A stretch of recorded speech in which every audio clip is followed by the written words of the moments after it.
Hello and welcome to the Sharpening Report. We have something a little different for you today. Now, as many of you know, a while ago, our main Daily Renegade YouTube channel was deleted, and many of the interviews we had on there were not backed up. But, as it turns out, I was actually able to find a couple of those interviews. So today I will be airing my interview with Mikhaila Peterson, who first introduced me to the carnivore diet. In this interview, we talk about the benefits and the misconceptions around a meat-only diet. Enjoy. We have a very special guest, a first-timer on this show, Mikhaila Peterson. Mikhaila, how are you doing? I'm doing great. How are you? I am doing fantastic. This is kind of interesting for me because a lot of the problems that you've had to deal with, I've also had to deal with throughout my life. And it was actually through hearing your dad, Jordan Peterson, on Joe Rogan's show.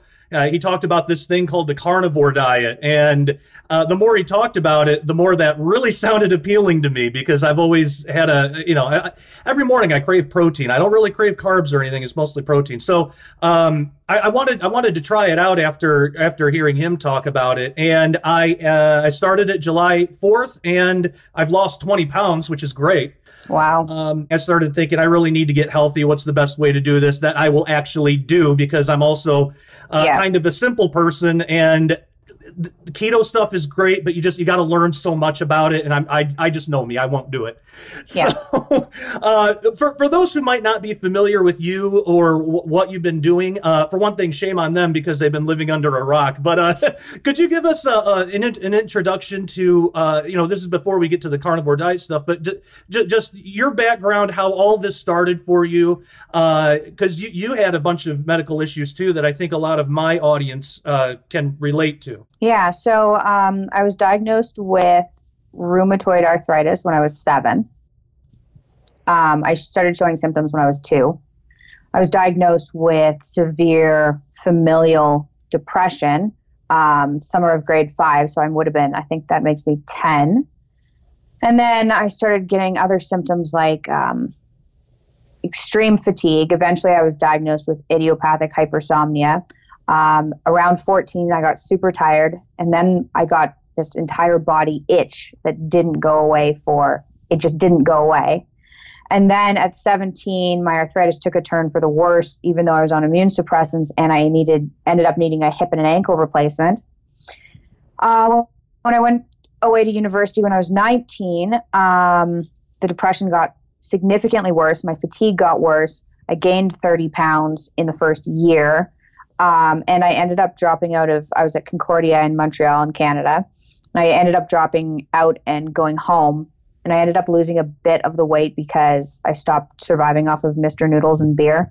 And so I started looking into diet in 2015 after being extremely skeptical about diet have anything to do with really any type of health problem. I always thought things were, kind of what people still think, that if you're overweight, it's an exercise issue. Like when I gained weight, I was exercising and it wasn't making a difference. And I was like, it's just something I'm not doing well enough. I definitely didn't even consider it had anything to do with mental health.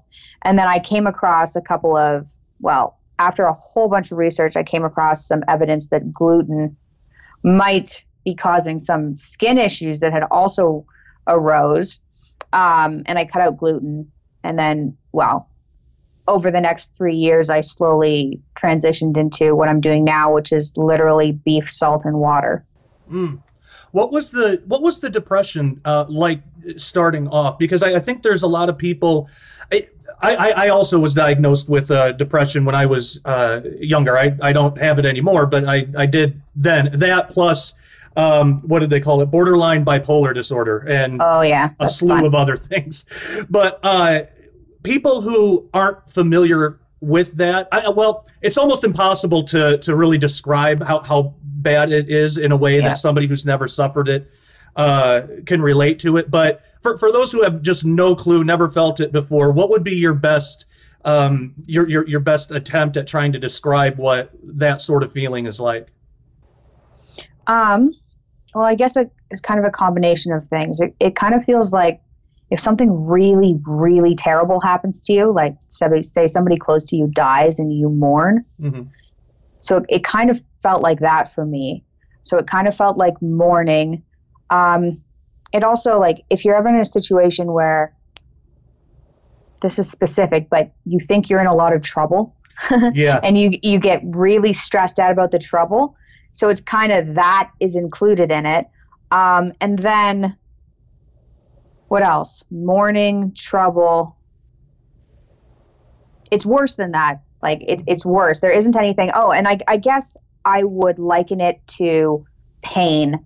Like, so I've been through a number of surgeries and everything, and arthritis. And now that both are gone, I would have chosen the arthritis over the depression, even though it led to such horrible, like, the hip and an ankle replacement are not easy.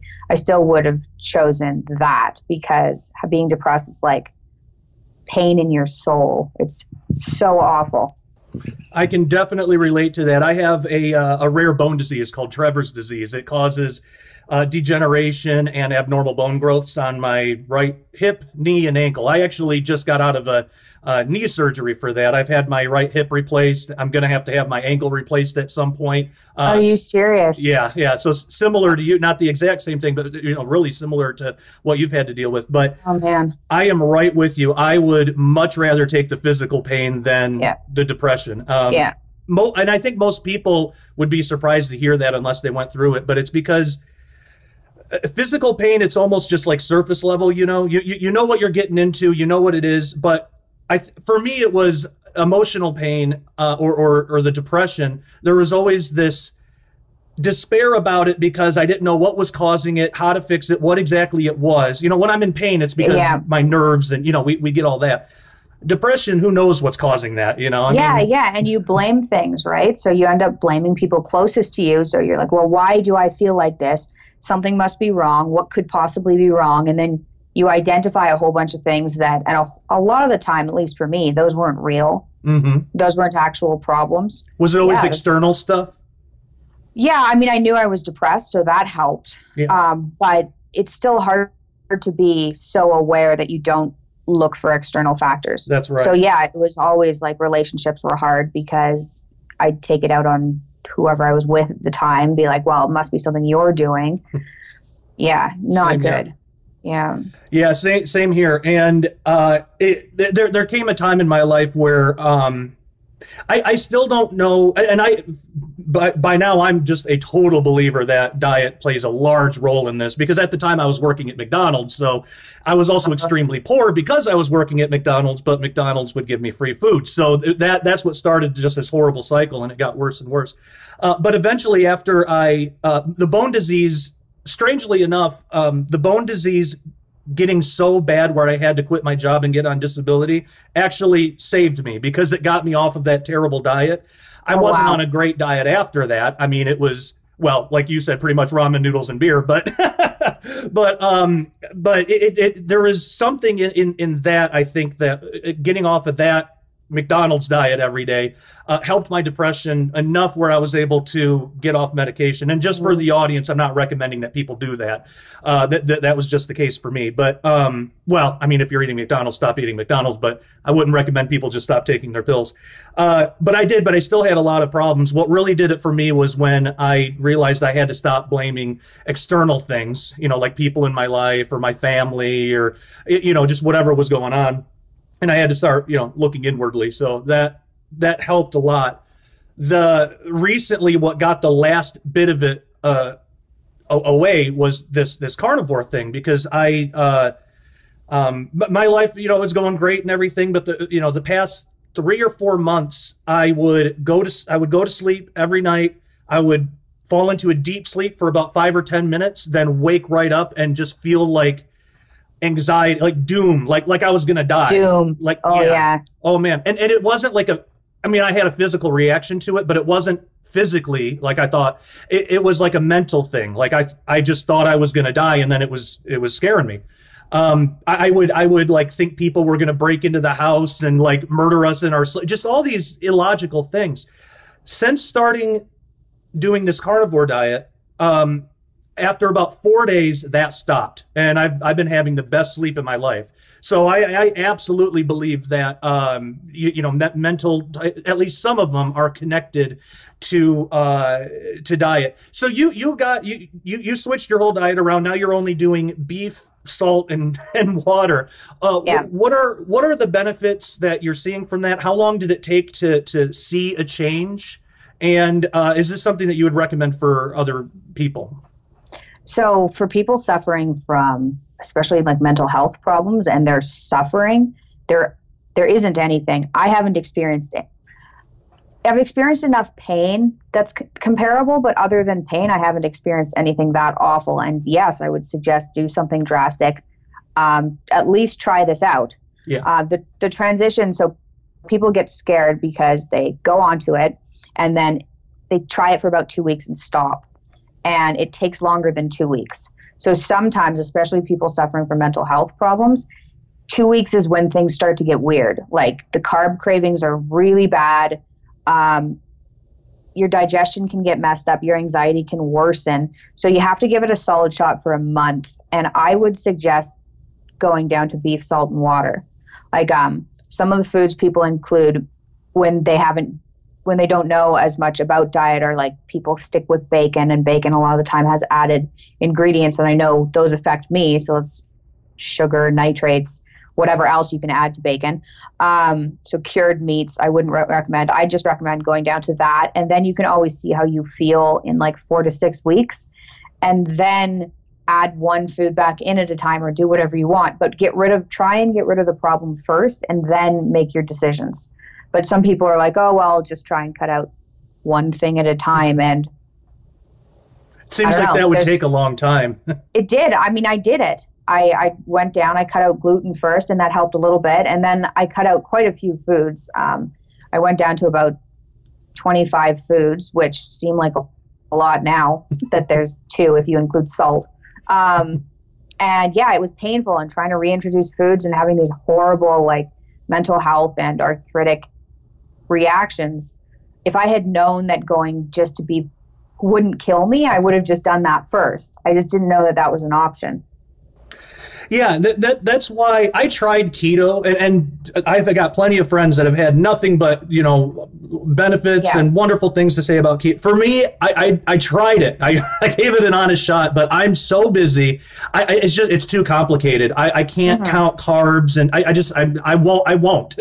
I know me. I know myself really well, what I will and won't do, and it's not that I'm taking a stand against it. It's just I know that I won't.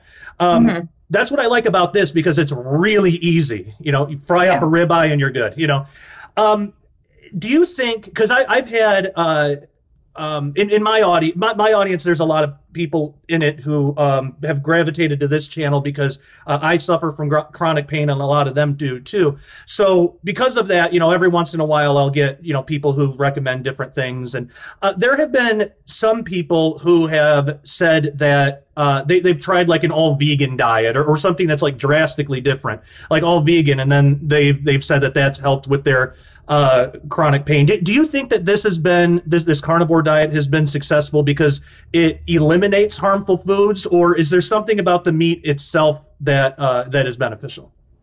So initially, like when I first heard about the diet and everything, I thought, oh, well, you just coincidentally cut out everything that's harming you, and it's not specifically the meat, it's just that you've coincidentally cut everything out. That being said, so then I switched over to the diet, and I was eating chicken, fish, and beef at that point.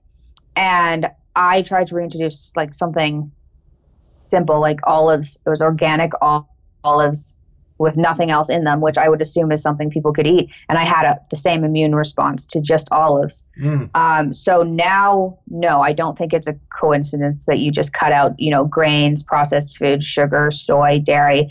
Well, not everybody cuts out dairy on the carnivore diet, but I don't think it's what you cut out. I think that, I don't know, it's hard to say. Like part of me thinks maybe this is what people are just supposed to eat. And then I guess another part of me thinks, okay, well, maybe there's something wrong with us now. Like maybe after years of antibiotic use, we've damaged ourselves enough that we can't tolerate the variety that we should be able to tolerate. Maybe after years of eating things we shouldn't have eaten, we can't tolerate what we're supposed to tolerate. It's hard to say, but I know it's not from coincidentally cutting out the right foods, because I literally can't eat anything other than this without having an immune response.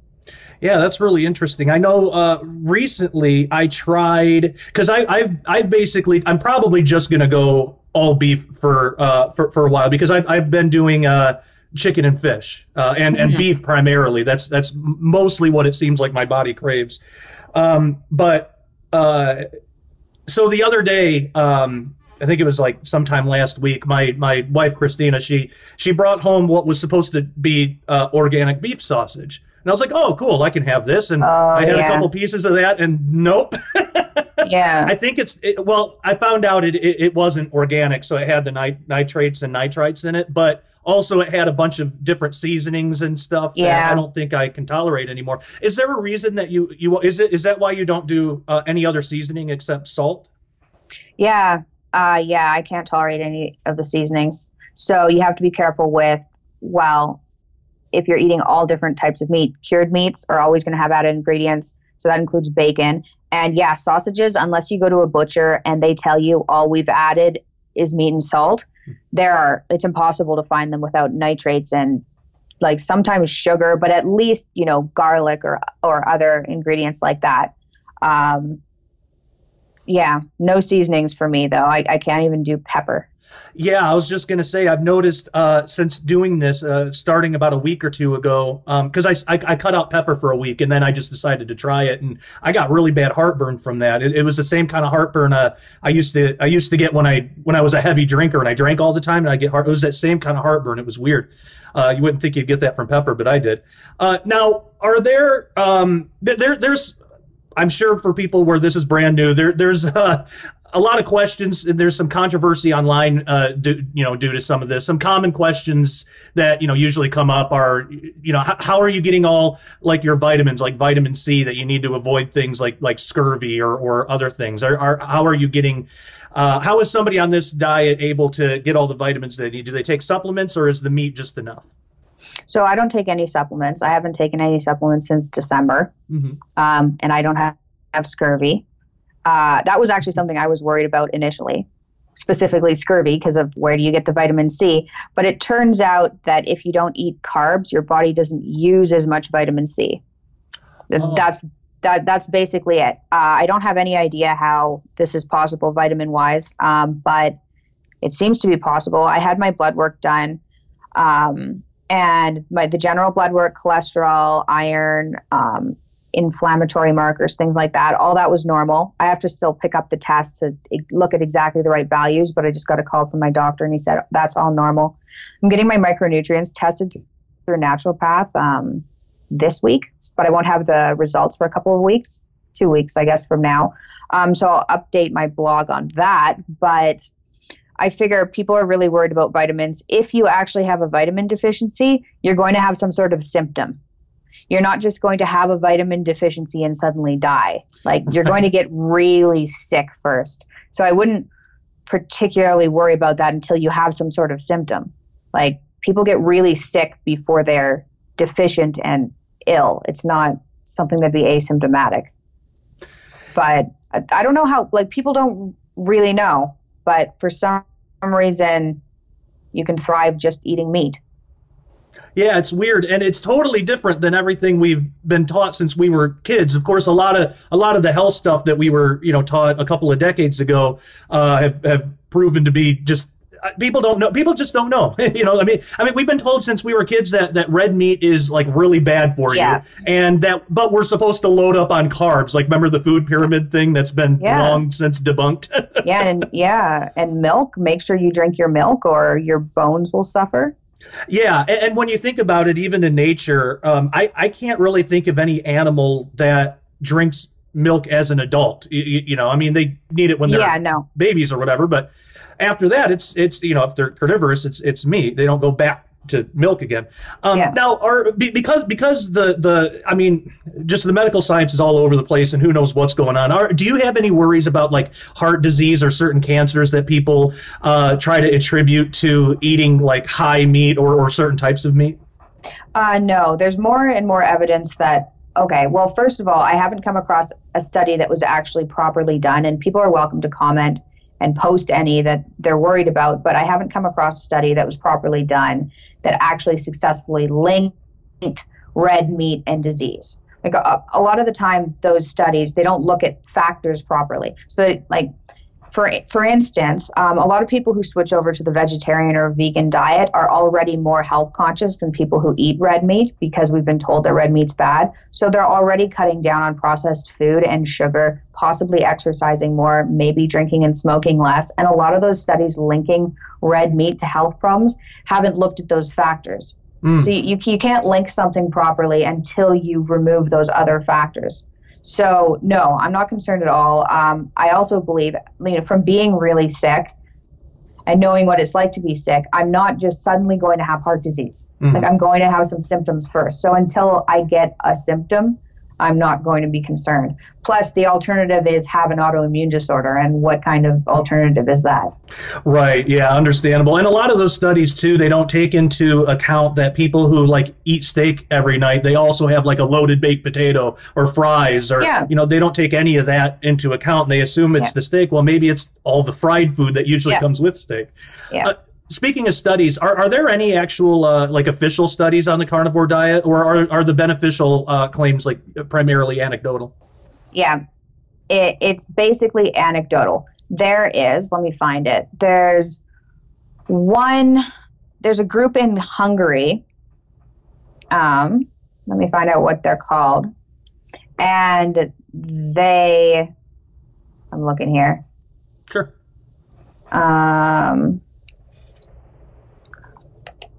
They're using, oh my God, I might have to send that to you after. You can put a link to it because I can't find it right now.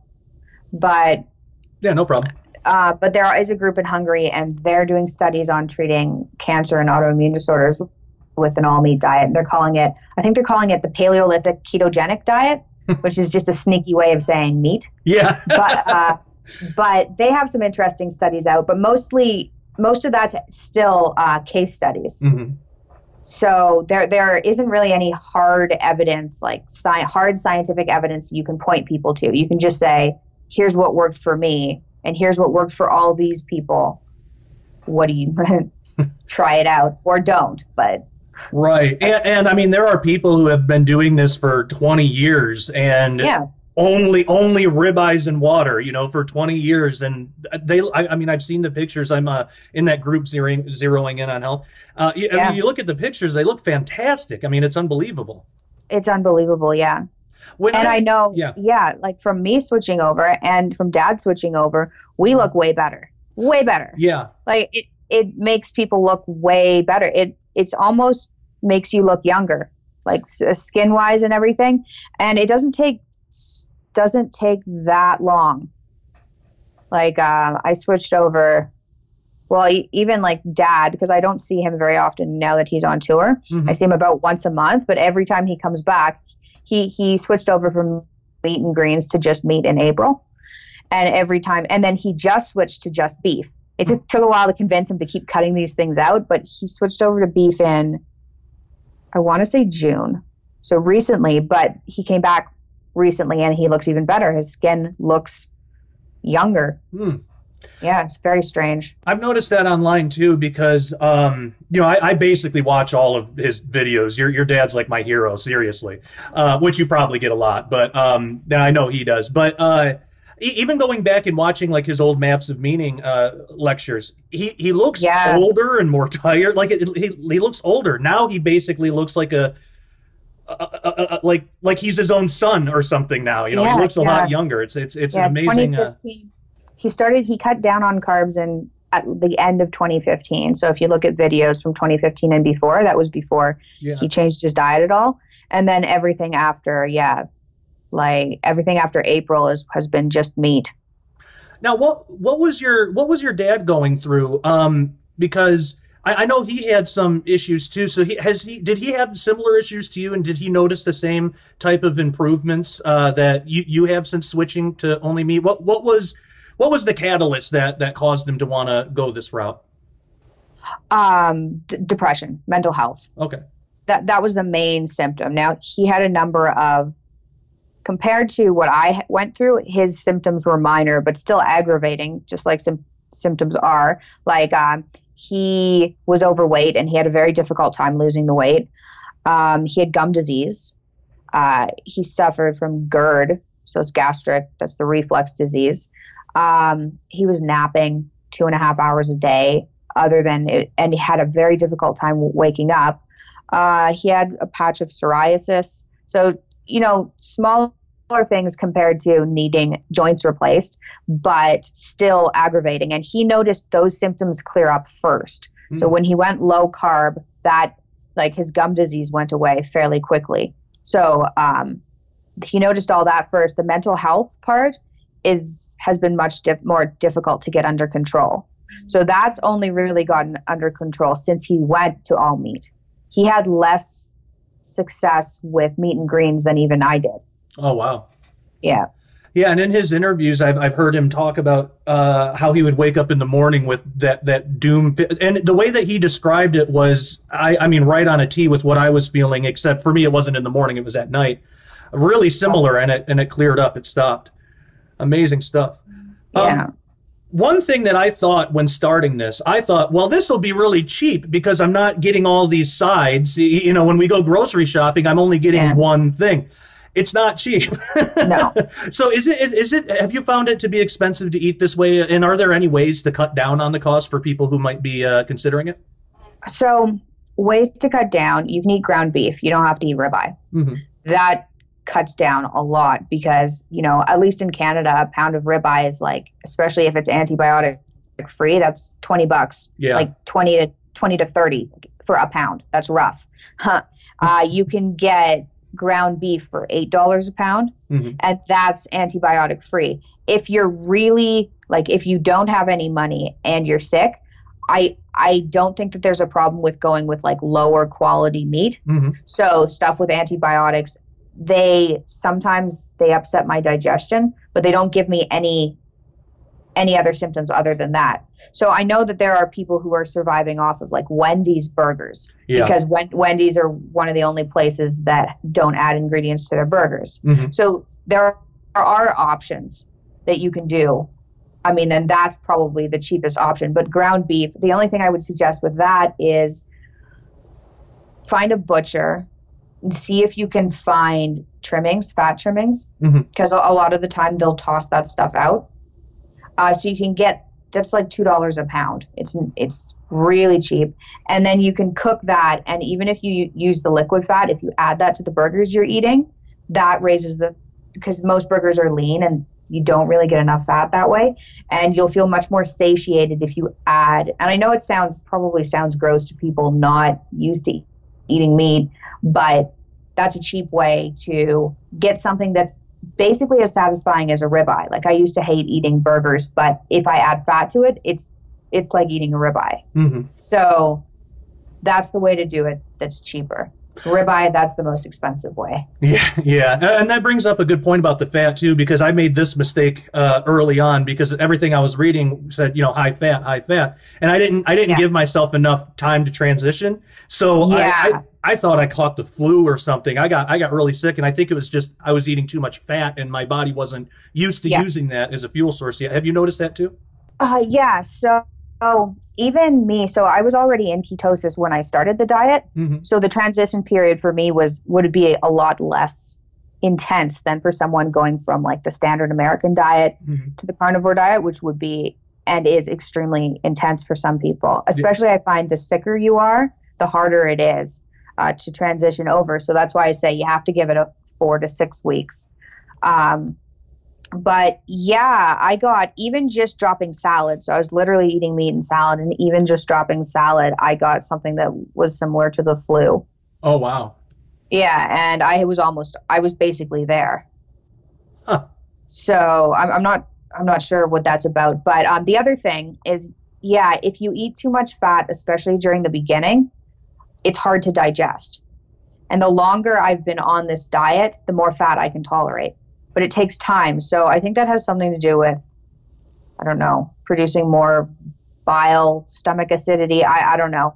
But something changes and you can adapt to it, but give your body time to get used to it. So do you think people starting out should stick with more leaner meats first? Try it out. Yeah, see what happens. Like when I first started, I had an easier time digesting leaner meats. Mm-hmm. And now, but then you have to eat more. That's what I found. So the leaner it is, the more you have to consume. So that's not cheap. So now I know I try and eat as much fat as I can because then I just don't eat as much. Yeah. But it's harder to digest, so you have to give yourself time.